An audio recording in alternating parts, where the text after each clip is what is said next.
We'll guide you through how to make 3D text in Premiere Pro. If you find this helpful, don't forget to like and subscribe. To begin this tutorial, open Adobe Premiere Pro on your computer. After the application launches, go to the Project panel where your media files are stored.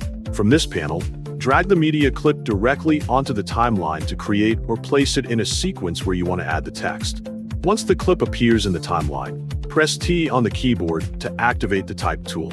Next, click on the program monitor, then type the text you want to add to the video. After typing the text, switch back to the Selection tool so you can adjust the text settings more easily. Then go to the Properties panel located on the left side of the interface. In this panel, you can customize the appearance of the text. If needed, change the font type according to your preference. For example, you can use Poppins. After selecting the font, adjust the font size according to your design needs so the text appears clearly and remains readable in the video frame. Next, go to the Effects panel, which contains various visual effects that can be applied to layers. In the search bar, type Basic 3D to locate the effect.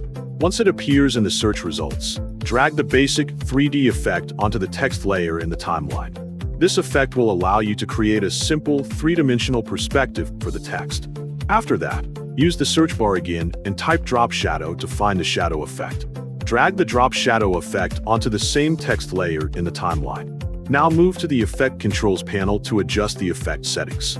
Scroll down until you find the Basic 3D Effect section. Adjust the swivel value according to your needs to rotate the text along the x-axis. Then adjust the tilt value according to your needs to rotate the text along the y-axis, creating a 3D perspective effect. Next, locate the Drop Shadow Effect section. Click the Shadow Color box. Change the shadow color according to your preference, then click OK. Adjust the opacity, for example, set it to 100% to control the visibility of the shadow. Change the direction value to control the angle of the shadow. Adjust the distance value to control how far the shadow appears from the text.